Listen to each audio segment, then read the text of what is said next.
maak maar by 360. Ken jy hom?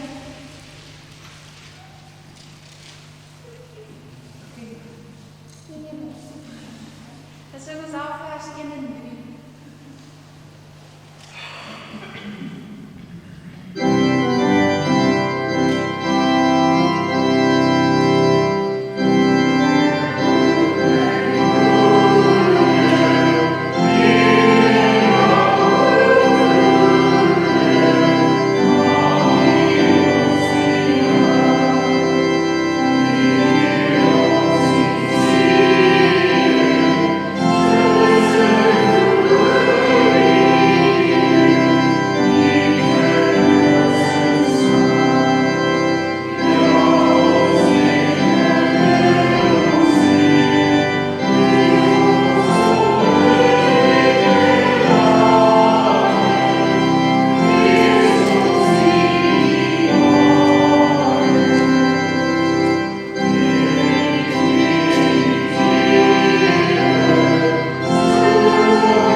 Geliefdes, hartlik welkom dan vanmôre ook so in die huis van die Here, wanneer ons ook so by mekaar maak en ons so versamel soos wat hy wil. Ons gaan na Lukas 24 ook kyk vanmôre in ons teksgedeelte met die tema 'n oortuigde geloof verseker die ware vrede. 'n Oortuigde geloof verseker die ware vrede. Kom ons maak oop by Psalm 105. Dan sing ons daar vers 1, 2 en 3 as staande as afsluiting van ons voorsang. Psalm 105, 1 vers 1, 2 en 3. Na die fotum en die seën groet, sing ons dan gesang 12. As lofgesang, gesang 12 vers 1, 2 en 3.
slaan my oë op na die berge, waar sal my hulp vandaan kom?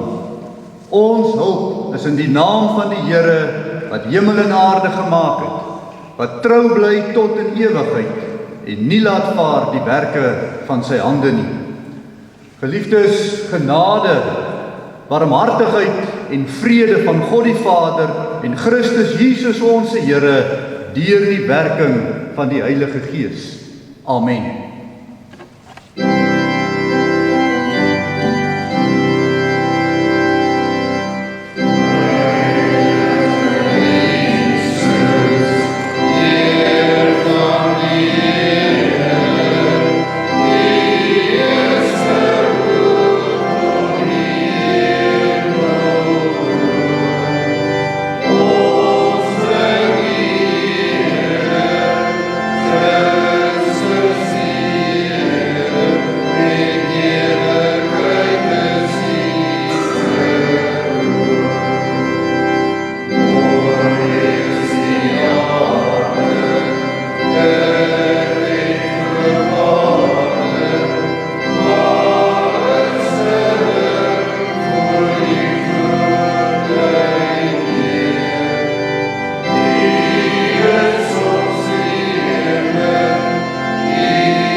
Geliefdes, kom ons maak ons gesange in psalmsboeke oop by Psalm 38.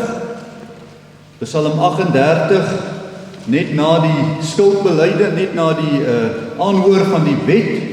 Uit Eksodus 20 sing ons dan en antwoord ons met ons skuldbelydenis met Psalm 38 vers 1 en vers 3.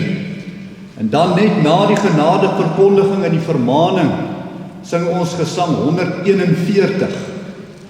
Gesang 141, ons sing vers 1, 2 en 3, as ons dankbaarheid vir die Here wat vir ons ook so genadig is om ons skuld te vergewe in Jesus Christus. Die blyde aanstaande vir die geloofsbelydenis daarna. Kom ons luister na die wet van die Here soos wat ons dit vind in Eksodus 20. Toe het God al hierdie woorde gespreek en gesê: Ek is die Here jou God wat jou uit Egipte land uit die slawehuis uitgelei het. Jy mag geen ander gode voor my aangesig hê nie. Jy mag vir jou geen gesneede beeld of enige gelykenis maak van wat bo in die hemel is, of van wat onder op die aarde is, of van wat in die waters onder die aarde is nie. Jy mag jou voor hulle nie neerbuig en hulle nie dien nie, want ek, die Here jou God, is 'n jaloerse God, wat die misdaad van die vaders besoek aan die kinders, aan die 3de en aan die 4de geslag van die wat my haat. En ek bewys barmhartigheid aan duisende van die wat my liefhet en my gebooie onderhou. Jy mag die naam van die Here jou God nie ydelik gebruik nie, want die Here sal die een wat sy naam ydelik gebruik nie ongestraf laat bly nie. Gedenk die Sabbatdag dat jy dit heilig. 6 dae moet jy arbei en al jou werk doen, maar die 7de dag is die Sabbat van die Here jou God. Dan mag jy geen werk doen nie. Jy of jou seun of jou dogter, of jou diensknegt of jou diensmaagd, of jou vee of jou vreemdeling wat in jou poorte is nie. Want in 6 dae het die Here die hemel en die aarde gemaak, die see en alles wat daarin is, en op die 7de dag het hy gerus. Daarom het die Here die Sabbatdag geseën en dit geheilig. Eer jou vader en jou moeder, dat jou dae verleng mag word in die land wat die Here jou God aan jou gee. Jy mag nie doodslaan nie, jy mag nie egbreek nie, jy mag nie steel nie, jy mag geen valse getuienis teen jou naaste spreek nie. Jy mag nie jou naaste se huis begeer nie, jy mag nie jou naaste se vrou begeer nie, of sy diensknegt of sy diensmaagd, of sy os of sy esel, of iets wat van jou naaste is nie. Geliefdes, kom ons bely dan ook ons skuld deur te blaai, deur saam te sing Psalm 38, die blystaande na die genadeverkondiging en vermaning vir Gesang 141 vers 1 en 2 en daarna die geloofsbelydenis.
Vanuit die woord van God in die naam van die Vader en van die Seun en van die Heilige Gees verkondig die woord die vergifnis van sonde aan elkeen wat met 'n ware berou in die hart van wie sy sonde belydenis daarvan voor die Here gedoen het. Maar aan elkeen wat in die sondevolle hart in die genade in Jesus Christus verwerp, verkondig die woord van God dat die toorn en die straf van die Here op hom bly, solank hy in die sonde van ongeloof bly lewe. In Johannes 1 vers 8 tot 10 sê, as ons sê dat ons geen sonde het nie, mislei ons onsself en die waarheid is nie in ons nie. As ons sondes bely, hy is getrou en regverdig om ons die sondes te vergewe en ons van alle ongeregtigheid te reinig. Kom ons betoon dan ook ons dank aan die Here deur saam te sing Gesang 141 vers 1, 2 en 3.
Kom ons doen dan nou ook ons geloofsbelydenis. Ons doen dan die apostoliese geloofsbelydenis of die 12 artikels vanmôre opreg, soos ons glo as kerk van die Here Jesus hier versamel. Ek glo in God die Vader, die Almagtige, die Skepper van hemel en aarde, en in Jesus Christus, sy eniggebore Seun, ons Here, wat ontvang is van die Heilige Gees, gebore is uit die Maagd Maria, wat gelei het onder Pontius Pilatus, gekruisig, gestorwe en begrawe is, en ter helle neergedaal het, wat op die 3de dag weer opgestaan het uit die dode, opgevaar het na die hemel, en sit aan die regterhand van God, die Almagtige Vader, vanwaar hy sal kom om te oordeel die lewende en die dode. Ek glo in die Heilige Gees, Ek glo aan 'n heilige algemene Christelike kerk, die gemeenskap van die heiliges, die vergewing van sondes, die wederopstanding van die vlees en 'n ewige lewe. Amen. Kom ons blaai na Gesang 94, Gesang 94 vers 2.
Hoë verwagting skenk hy dan ook vir ons sy vrede, ook in hierdie vergifnis.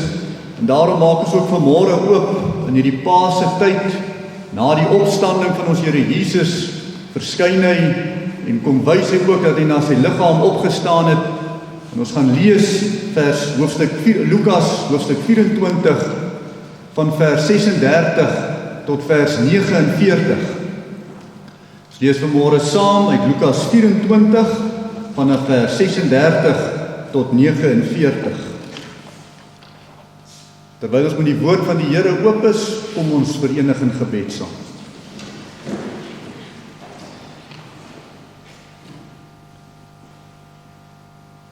Ons almagtige drie-enige God, voor U kom staan ons, Here, as begenadigde sondaars. Begenadigd, Here, omdat U ons as die regter van hemel en aarde ons skuld vrystel, ons regverdig op grond van Jesus Christus. Geen goedkoop vergifnis nie. Geen sommer net afskryf van sonde nie, maar 'n afkoop, 'n geweldige prys, sodat ons in Christus vry kan wees van U grootse oordeel wat aan U kom is. Wat 'n heerlike wete is hierdie evangelie op ons harte, hierdie waarheid. Maar Here, ons moet hierdie waarheid hoor by herhaling en herhaling en herhaling. Want die mens se gedagte is so kort. Die mens is so vergeetachtig. Die strikke van hierdie lewe is so geweldig. Die ellendes, die uitdagings. So maklik word ons aandag weggetrek van hierdie groot waarheid. Maar heerlik maak U dit vir ons dat ons weekliks so kan bymekaar kom. Op die opstandingsdag van ons Here Jesus Christus, om oor en oor herinner te word in hierdie heerlike vergifnis. En daarom, Hemelse Vader, is dit ook ons vrede. Daarom is dit ook ons vrymoedigheid voor U, om so as die gemeente by mekaar te kan wees. U vergeef, maar ons moet verstaan teen wat se prys, en wat dit vir ons beteken na ons lewe elke dag. En daarom vra ons vir U, Here, terwyl ons met U woord oop is, dat U vir ons sal seën met hierdie waarheid, dat dit opnuut vir ons 'n werklikheid in ons harte sal word. Here, ons wil vanmôre ook vir U dankie sê vir die reën wat daar buite val.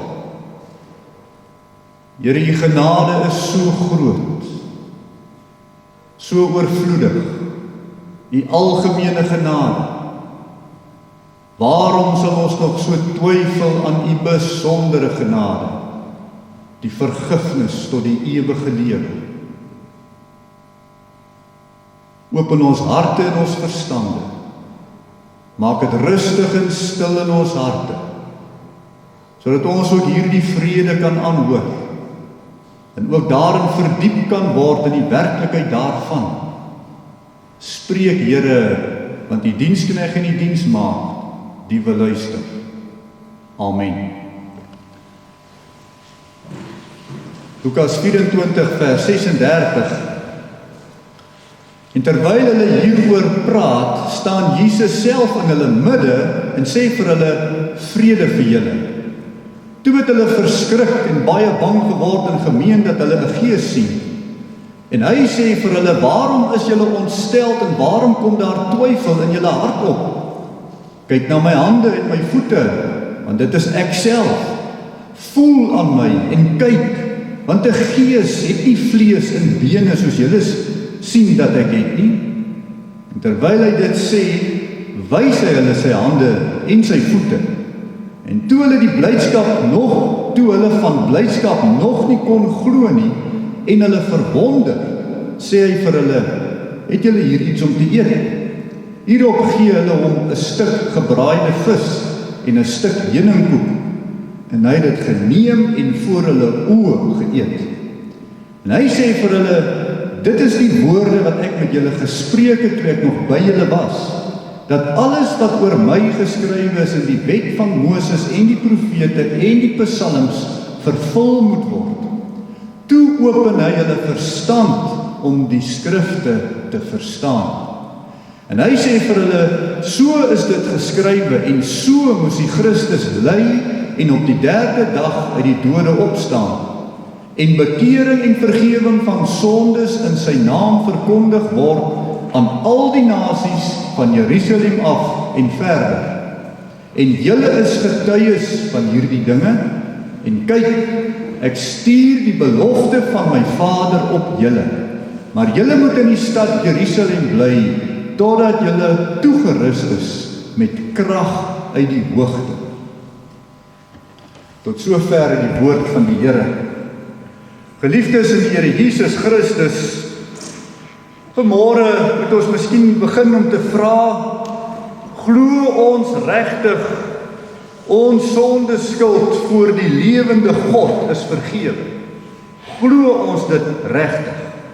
Het ons regtig elke dag hierdie diep vrede, dat al sou ons nog teen ons sin in sonde doen, dat jy wel berou kan hê en wel kan bekeer, en God jou wel dit ook vergewe het? Glo jy dat God in Jesus Christus jou uitverkies het om met 'n oortuigde sekerheid van geloof te weet, vergewing van sondes en bekering is vir jou moontlik, 'n werklikheid in jou daaglikse lewe, tot jy eenmaal na jou aardse sterwe veilig by hom in die hemel sal woon, omdat jy kan bekeer, omdat jy vergewe word deur hom. Hoe werklik is dit vir ons? Die vraag is, in hierdie werklikheid om dit te kan werklik besef, en dit van harte te vertrou, moet ons dit sekerlik weet. Daar moet 'n sekere wete by ons wees. Want slegs deur te weet, Jesus Christus het gesterwe en het na sy liggaam opgestaan uit die dood, kan ons hiervan seker wees. Jy sien, geliefdes, hy het letterlik gesterf en letterlik na sy liggaam opgestaan. Daar is met ander woorde lewe na die dood. Selfs die disippels dink hulle sien 'n gees. En hy moet hulle wys, dis die liggaam wat opgestaan het. Baie mense glo aan geeste vandag nog. En daarom is daar ernstig in hulle onderste iets wat sê, daar moet lewe na die dood wees. Hoe dit is en hoe dit lyk, kan ons nie vir mekaar sê hulle nie. Maar dis nie waar nie. Ons weet wat dit is in Christus. Jou liggaam waarmee jy op hierdie aarde gebore word, staan op en lewe vir ewig. Maar die doel van Christus se opstanding is veel meer. En baie belangriker as bloot net die opstanding van die liggaam na die dood. Want dit gaan ons niks help dat as ons na hierdie aardse sterwe opstaan met ons liggame en ons gaan staan voor 'n veroordeelde God, 'n God wat ons gaan veroordeel tot die ewige hel toe met ons liggame nie. Wat 'n verskrikking. Wat 'n verskrikking. As jy moet opstaan met hierdie liggaam van jou en vir ewig in die hel verdoem moet wees. Daar moet met ander woorde 'n dieper betekenis wees vir my liggaamlike opstanding. 'n Dieper moontlikheid. Want jy sien, hier is die diep geestelike nood relevant. Nie net liggaamlike oorlewing nie, maar die diep geestelike nood. Ons moet van ons sondes vergewe wees. Ons moet vergewe wees. Die dood van Christus bedoel dat omdat die Here Jesus Christus sondeloos was, God die Vader sy dood namens ons reken tot ons skuld afbetaling. Dit is die geestelike betekenis van die letterlike dood van Christus. Christus se letterlike liggaamlike opstanding impliseer vir ons 'n ander diep geestelike betekenis. Dat as ek val in sonde, kan ek weer nuut word, 'n nuwe lewe voor God die Vader, omdat die opstanding werklik is. Bekering. Dit is bekering. Dis wat die betekenis van bekering ook is. Ons kan met ander woorde, as gevolg van Christus, hoor nou, wegdraai van ons sondige wille, die wil wat altyd wil sondig, na ons onderdanigheid aan die wil van God. My wil kan met ander woorde dood wees vir die sonde in die graf, maar opstaan na die wil van God. 'n Groot begrip. 'n Groot begrip. Maar dit is die werklikheid van die dood en die opstanding van Christus wat ons werklikheid moet wees in ons daaglikse lewe. Ek kan my bekeer en ek is vergewe.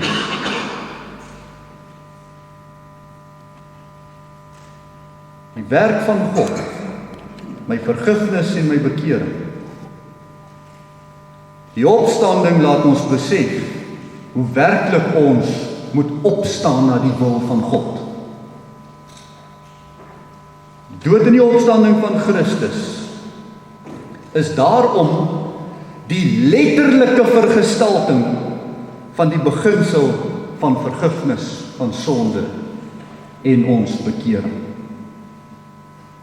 Die dood by die vergifnis is hier belangrik.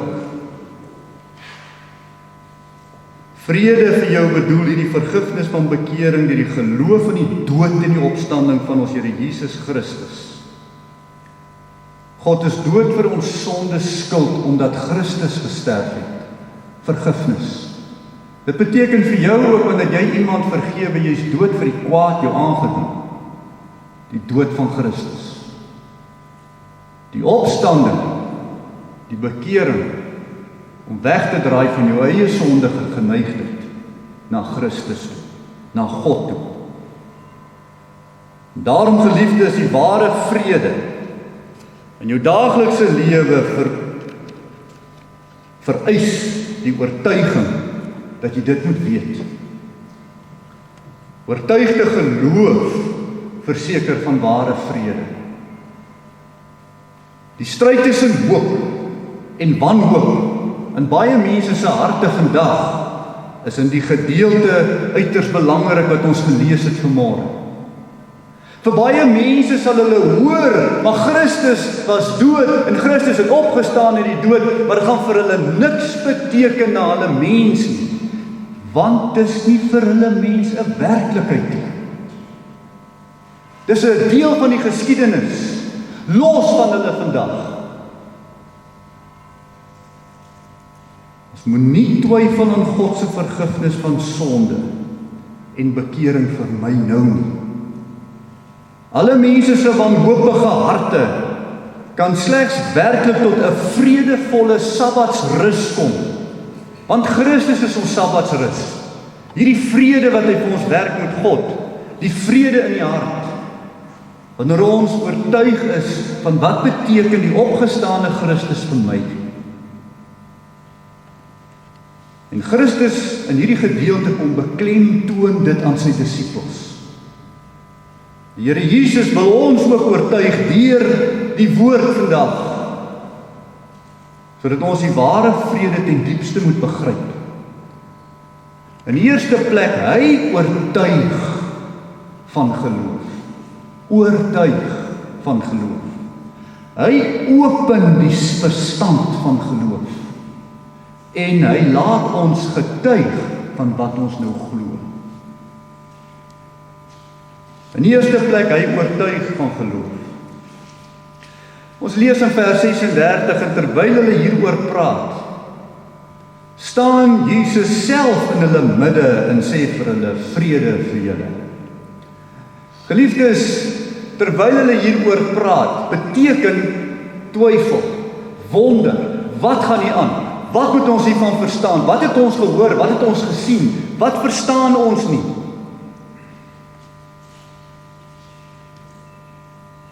En dan kom verskyn die Here Jesus onverwags in hulle midde. Ons moet nie hierdie onverwags sommer net sien as hy het aangestap gekom na hulle toe, hy het net verskyn. Die Here Jesus se liggaam is nou 'n verheerlikte liggaam. By die Emmausgangers het hy net voor hulle verdwyn en hy's weg. Maar hier by die disippels kom verskyn hy net. Hy kan na hierdie verheerlikte liggaam eens nie teenwoordig wees nie en dan skielik verskyn. Maar wat hy doen, die oomblik wat hy verskyn, praat hy die volle waarheid. Vrede vir julle. Vrede vir julle. Dis nie ander die woorde vrede vir julle wat hierdie disippels twyfel nie. Nee. Die feit dat hy so spookagtig lyk, skielik in hulle midde, die tendens van iemand wat skielik in die midde verskyn terwyl hy nie daar was nie, laat hulle skrik. Mens wonder het hulle die woorde gehoor, vrede vir julle. Want dit was die belangrike boodskap. Die twyfel in hulle harte in vers 38, dat hulle twyfel in wat hulle met hulle oë sien. En nou nadat die Here die belangrike boodskap van vrede vir julle gebring het, moet hy hierdie boodskap vir hulle nou werklik maak. As ons die boodskap gehoor het, vrede vir julle, moet dit vir jou iets baie, baie letterliks beteken. Dit moet nie net 'n abstrakte goeie wens wees nie. Dit moet 'n werklikheid wees. Die werklikheid van vrede met God die Vader wat jy nou moet hê. En dit is gekoppel aan die werklike besef dat dit wat voor die disippels staan is nie 'n gees nie, maar 'n werklike mens wat in die dood was, wat opgestaan het. So werklik moet die vrede van God vir jou wees. Die liggaamlike opstanding se werklikheid is die werklikheid wat die vrede inhou. Jy sien, vrede vir julle moenie net gekaap word deur 'n gevoelsgodsdiens van ek voel vrede nie. Of aan die ander kant moet die werksheiligheidsgodsdienste iets wees waarna ek moet streef in goeie werke nie. Dit moet vir jou werklikheid word in die feit dat Christus opgestaan het uit die dood uit met sy liggaam. Vrede vir julle is 'n konkrete werklikheid wat die hart troos, wat die bedroefdheid wegvat, wat vir jou 'n ander perspektief gee aan die hemel. En vanuit hierdie perspektief van ek het vrede met my God, kan ek in hierdie wêreld op aarde nou leef. Dit moet werklik wees.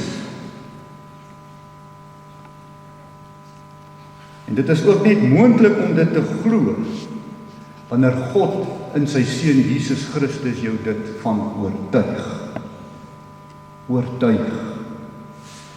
Kolossense 1 vers 19 tot 21.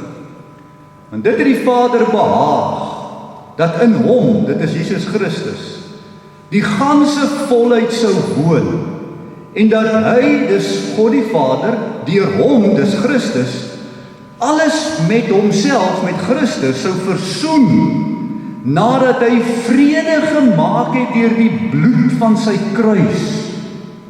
Ook julle, wat vroeër vervreemd was, en vyhandig gesind deur die bose werke, het hy nou versoen. Dis 'n werklikheid wat jy moet weet. Dis nie 'n gevoelendheid nie, dis ook iets wat jy na moet strewe nie. Christus het dit vir jou kom werklik maak. Dit is wat die liggaamlike opstanding aan jou kom verkondig. In Christus het jy werklik vrede met God, nou, tot in ewigheid. Slegs in die liggaamlike opstanding is vergifnis en bekering werklikheid. Vrede tussen die gefalle sondaar mens en sy lewende skepper God. Christus se bedoeling met sy groet, vrede vir julle, kan ons miskien dalk so saam bebind en saamvat. In die eerste plek het baie simpatie met die twyfel in die hart. Hy het simpatie met die twyfel in die hart, maar hy sal oortuig. Hy wil jou hart oortuig dat daar 'n werklike liggaamlike opstanding is na die dood. Nie net so sommige dwaalleraars sê 'n geestelike opstanding, daarom kan ons maar maak met ons liggame op hierdie aarde soos ons wil nie. Daar's werklike oordeel oor die liggaam se sondes. Dis dit wat opstaan, wat voor God se troon staan. Maar, baie belangrik, die opstanding van Christus, wat onregverdig gesterf het, maar regverdig vir ons onthaalde, sonde vir ons geword het ons skuld betaal. Ons is nou vergewe. Dit is die vrede, wat jy nou moet weet, as 'n werklikheid. Daarom in die tweede plek, hy open die verstand van geloof. Geliefdes, nadat die Here op hierdie praktiese wyse, meer as een metode vir hulle gewys het, eers met hulle te praat, toe vir hulle te sê, vat aan my, toe vir hulle te sê, kom ek eet voor julle, dat ek vir julle bewys, dis my liggaam, dat julle kan glo, dat julle het vrede deur my opstanding, met God die Vader. Nie net vir jou siel nie, maar vir jou liggaam ook, vir die ewigheid. Gaan hy nou voort, en hy maak nou hulle geloof vas in wat hulle sien. Hulle geloof is soos baie van ons mense vandag ook maar gevorm deur die Ou Testament. Baie van ons mense kan die Ou Testament aanhaal en verwys na die Ou Testament. Maar ons koppel nie die werklikheid van dit wat ons leer in die Ou Testament aan die werklikheid van die opstanding van Jesus Christus nie. Vir baie mense is die Ou Testament die teorie of 'n ideaal. Maar dan kom die Here Jesus en hy sê vir hulle, die werklikheid van ek wat hier voor julle staan, was die hele boodskap in die Ou Testament wat julle moes neem, van die werklikheid van julle geloof. Vers 44 en 45. En hy sê vir hulle, dit is die woorde wat ek met julle gespreek het toe ek nog by julle was, dat alles wat oor my geskrywe is in die wet van Moses en die profete en die psalms vervul moet word. En dan die mooi woorde, toe open hy julle verstand om die skrifte te verstaan. Ons kan net sowel daar gesê, toe oortuig hy hulle van die werklikheid. Nou is hulle oortuig. Nou sien hulle, nou verstaan hulle, in die opgestaane liggaam, wat beteken die boodskap van die Bybel.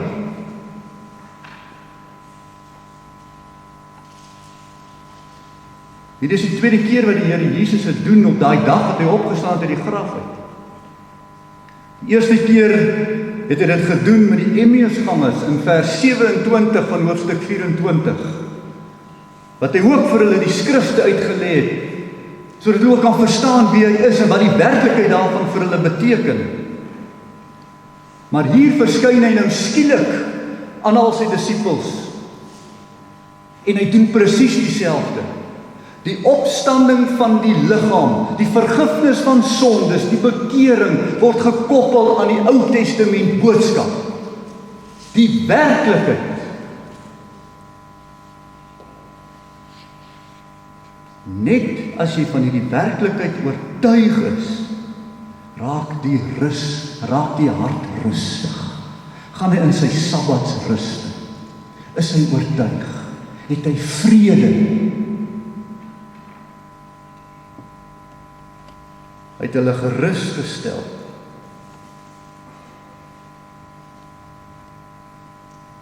Vir baie mense is die woord van God maar net 'n teorie, waarmee hulle mekaar beledig, waarmee hulle mekaar wil vergrys, waarmee hulle mekaar wil veroordeel. 'n Goeie gedagte miskien, of 'n goeie droom, soos baie van die godsdienste in hierdie wêreld vir hulle self 'n soort van 'n plaasvervangende hemeltjie skep, as troos. Die moslimse hemel, of die Germaanse hemel, Havana, waar ook al, een of ander konsep. As dit tog maar werklik was, wie weet of dit werklik is, behalwe die Christen wat oortuig is van die opstanding van Jesus Christus. Maar die eintlike vraag, wat diep in die hart van elke mens lê, hoe kry ek vrede met God, al is ek in die ewigheid? Vrede van God vir julle, is dit wat die onrustige hart troos in die opstanding. Hoe sal ek weet dit is werklik? Vergifnis en bekering. Geliefdes, dan kom dit reguit na ons toe. Deur die eeue tot hier. Weet jy, jy's vergewe. Leef jy soos iemand wat vergewe is? As jy teen jou sin dalk sonde doen, veroordeel jy jouself? Verwerp jy jouself? Moet jy jouself nou eers in kastyding invat, om jouself te stenig en te martel tot 'n soort reinheid? Of weet jy, as die Here my hoor en ek bekeer my hart, sal ek bekeer wees? Weet jy dit? Dis die opstanding van die liggaam. Want daarom kom die Here Jesus nou voort in vers 46 en 47 en verklaar waaroor alles gaan, wanneer hy met sy liggaam voor hulle staan. En hy sê vir hulle, so is dit geskrywe, bedoelende in die Ou Testament. En so moes die Christus ly, bedoelende die Messias moes kom ly. En op die derde dag uit die dode opstaan, haal hy vir Joël aan. Verskoning vir Jona aan die vis aan. En die bekering en die vergewing van sondes in sy naam verkondig word, soos Jesaja en Jeremia pleit aan al die nasies. Van Jerusalem af en verder. En dit bring ons by die derde punt. Hy laat ons daarom getuig van dit waarvan ons oortuig is. Vers 48. En julle is getuienis van hierdie ding. Nou geliefdes, die apostels, die disippels word nou gestuurdes, en die woord gestuurdes is apostels, die apostelon. Hulle is die gestuurdes, nou. Maar hulle kan dit nie wees voor die Here hulle nie die getuienis gemaak het nie. Voordat hy hulle nie oortuig het in hulle harte van wat hier aan die gang is nie. Voordat dit nie vir hulle 'n werklikheid is nie, in die opstanding van die liggaam in Christus nie. Hoor sê getuienis is nie getuienis nie. Ooggetuie getuienis is getuienis. En die disippels sal hierdie woord van hulle getuienis uitdra. Hoe mooi sê 1 Johannes 1 vers 1 tot 3 dit. Wat van die begin af was, wat ons gehoor het, wat ons met ons oë gesien het, wat ons aanskou het en ons hande getas het aangaande die woord van die lewe. En die lewe is geopenbaar en ons het dit gesien en ons getuig en ons verkondig aan julle die ewige lewe wat by die Vader was en aan ons geopenbaar is. Wat ons gesien en gehoor het, verkondig ons aan julle, sodat julle ook gemeenskap met ons kan hê, en ons gemeenskap is met die Vader en met sy Seun Jesus Christus. Twee dinge waarvan hierdie apostels nou getuienis is. In die eerste plek van Jesus se dood, wat die vergifnis impliseer. In Christus se dood is God dood vir ons sonde. Dis vergifnis. In Christus se opstanding kan ons lewe, ons wille lewe na die wil van God. Dis die bekering. Om altyd weg te draai van my sondige wil na die wil van God.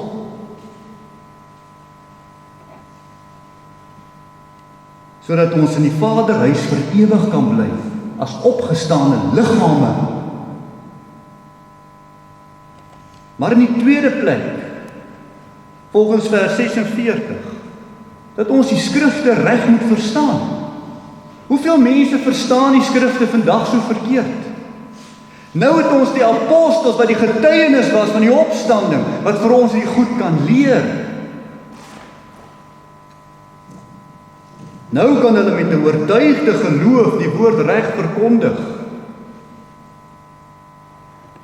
Maar ons moet oplet na hulle getuienis. Hulle kom nie om te oortuig nie. Geen mens kan 'n ander mens oortuig nie. Van die begin af doen die Here dit. Hy oortuig sy disippels. En hy sê vir hulle word getuienis. Ook ons kan niemand oortuig nie. Ons moet getuig.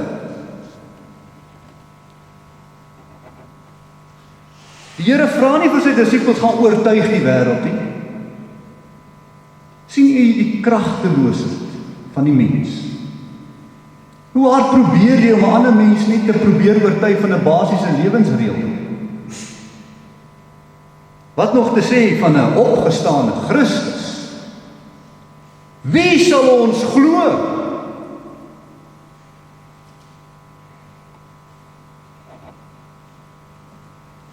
Vers 49. En kyk, ek stuur die belofte van my Vader op julle, maar julle moet in die stad Jerusalem bly, totdat julle toegerus is met krag uit die hoogte. En ons weet, hy praat hier van die Heilige Gees.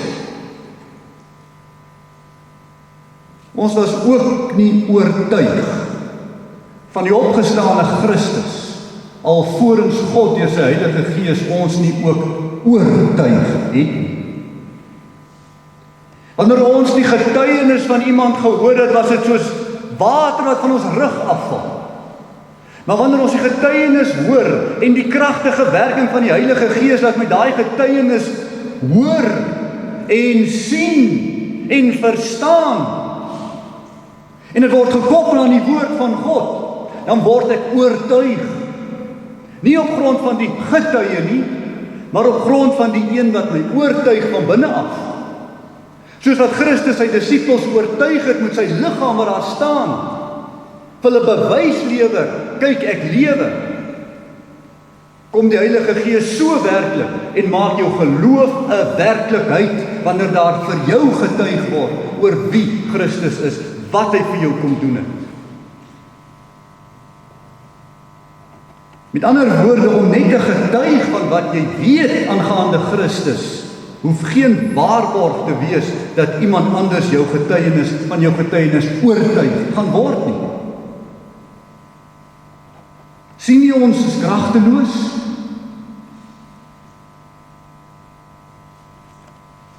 Maar steeds is die opdrag, ons roeping. Julle moet getuig. God sê nie vir ons gaan oortuig nie, hy sê getuig. Getuig met jou lewe. Hoe leef jy? Leef jy met vergifnis? Leef jy die bekering? Dis getuienis. Daarom is die Heilige Gees belangrik. Slegs die uitverkiesing waarborg dat iemand oortuig sal wees. Want slegs deur die uitverkiesing sal God, wanneer die woord van getuienis na so iemand toe kom, dit vir hom 'n oortuiging werk in die hart. Ons weet nie wie is uitverkies nie, maar ons roeping is getuig. Leef die evangelie. Daarom moet die disippels wag in Jerusalem vir die uitstorting van die Heilige Gees. En dan moet hulle eers aan die Joodse volk daar in Jerusalem gaan getuig en daarna aan ander nasies. En dis God se orde van getuienis. Ken jou man, jou vrou, jou kinders hierdie evangelie. Die opstanding van die vlees, die vergifnis van sondes, die bekering. Of hoor jou kinders veroordeling? Of hoor jou kinders die hele tyd die wraak van God, waarvan niemand kan ontvlug nie? Nee, God wil nog altyd vergewe het. En in Christus is dit 'n werklikheid. Verkondig die vergifnis van sondes en die bekering in jou huis. Leef dit. En dan gaan jy na buite.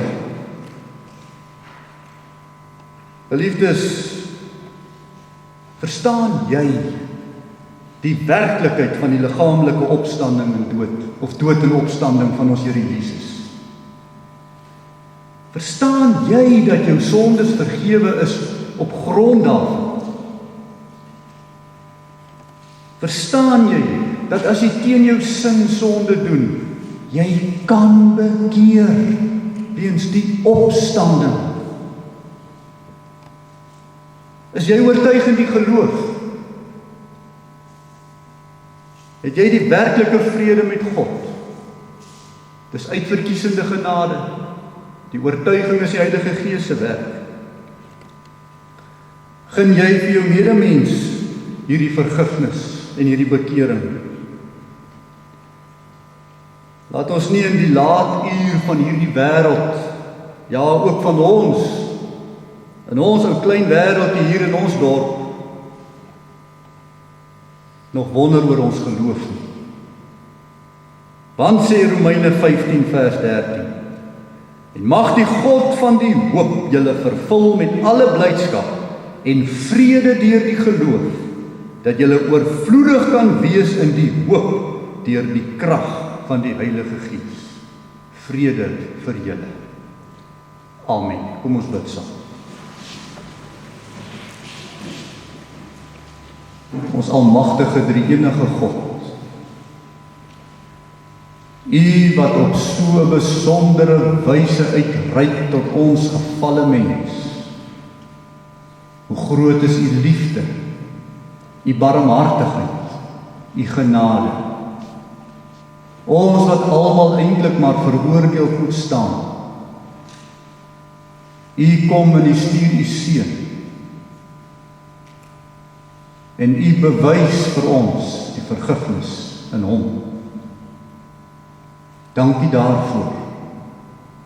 Laat dit vir ons 'n werklikheid wees in ons harte, 'n realiteit. Iets waaroor ons nie hoef te wonder nie, of te twyfel, maar waarvan ons oortuig is elke tree van ons lewe op hierdie aarde. Ek is vergewe want Christus het opgestaan. Hy het vir my gesterf. Hy het vir my gesterf, sodat ek nie die ewige dood hoef te sterf. Hy het opgestaan, sodat wanneer ek ook in hierdie lewe teen my sin in soms sondig, ek kan weet, my God is my genadig. Ek kan bekeer, terugvlug na Hom toe, deur die diepe berou wat die Heilige Gees in my hart werk. Dis nie te vergeefs nie. God sal nie 'n geknakte riet breek nie, en verwerp nie. Here, help vir ons in hierdie geloof, in die werklikheid en die realiteite hiervan, sodat ons in hierdie vrede, in hierdie Sabbatsrus mag lewe, te midde van 'n onstuimige wêreld, van geen vergewing nie, van geen bekering en tweede kanse, 'n wêreld, Here, wat net haat en vernietig, en wil vergrys, en wil veroordeel. Mag ons rus by U vind, in U vind, deur U vind. Dankie daarvoor, vir hierdie geloof in ons harte. Ons bid dit in Jesus naam alleen. Amen. Geliefdes, ons gaan afsluit met Gesang 71, dan sing ons daar vers 1 en vers 6. Gesang 71 vers 1 en vers 6.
Ontvang dan nou die seën van die Here en gaan so in sy vrede.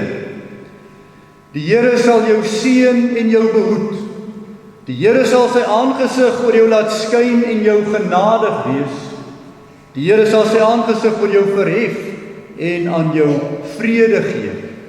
Amen.